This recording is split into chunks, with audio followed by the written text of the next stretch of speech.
మాతా key, Bharat మాతా key. మనం ఎత్తిన 3 రంగుల జెండా భారత మాత ముద్దు బిడ్డలుగా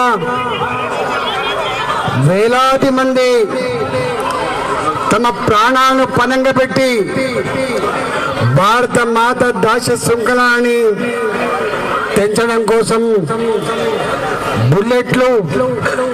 బుల్లెట్ల వర్షం కురిపించిన రక్తం మడుగులో గిలగిల కొట్టుకుంటూ భారత మాత జై అన్నటువంటి మన బిడ్డలు ఉరికమ్మనెక్కి కూడా భగత్ సింగ్, రాజ్గురు, సుఖ్దేవ్, ఆజాద్, చంద్రశేఖర్ లాంటి ఆనాటి యోధులు ఉరి కమ్మం మీద నిలిచి గానం చేసేదా నా ఊహల ఊయలో మరో జగత్ వీక్షించదని చెప్పినటువంటి మహనీయులు ఆనాటి అమరవీరులు.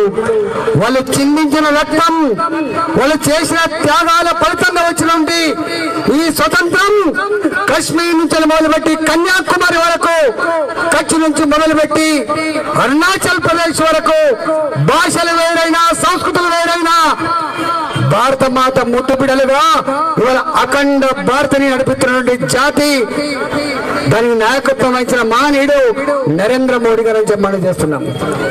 వారు తెచ్చిన స్వాతంత్ర ఫలితంగా ఒక ఛాయ్ అమ్ముకునే బిడ్డ దేశ ప్రధానమంత్రి కాగలిగిండు. ఒక గుడిసెలో ఉన్నటువంటి బిడ్డ దేశానికి రాష్ట్రపతి కాగలిగిండు. ఒక ఆదివాసీ అడవి బిడ్డ ముర్ము లాంటి మహనీయురాలు ఇవాళ రాష్ట్రపతి కాగలిగింది. ఇవాళ మన అమరవీరులు చిందించిన ఆ రక్తం మనకిచ్చిన ఆ స్వాతంత్రం ఇచ్చినట్టు గొప్పతనం అని మనం చేస్తున్నాం. ఈ తరం ఇవాళ ఆనాటి గొప్ప త్యాగాలను మర్చిపోకూడదు. వాటి గుండెల్లో పెట్టుకొని దేశం అంటే కేవలం అభివృద్ధి మాత్రమే కాదు, దేశం అంటే దేశభక్తి.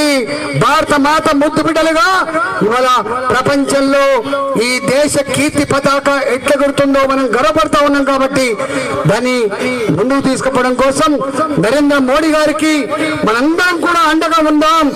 3 రంగుల మువ్వల జెండాని సమున్నతంగా ఎత్తుదాం. దేశ స్వతంత్రాన్ని సమగ్రతని కాపాడంలో ఈ తరం కలిసికట్టుగా ముందుకు పోదామని చెప్పి తెలియజేస్తూ ఈ రోజు గ్రామాన బస్తీలో హైదరాబాద్ నగరంలో కవాతు తొక్కుతూ ఇవాళ భారత మాతాకి జై అంటూ వ్యవహరిస్తున్నటువంటి యువతకి, భారత ప్రజానికానికి ఇవాళ వందనం చెప్తూ మీ అందరికీ నమస్కారం చేసుకున్న భారత్ మాతాకి, భారత్ మాతాకి. నరేంద్ర మోడీ గారి నాయకత్వం, నరేంద్ర మోడీ గారి నాయకత్వం.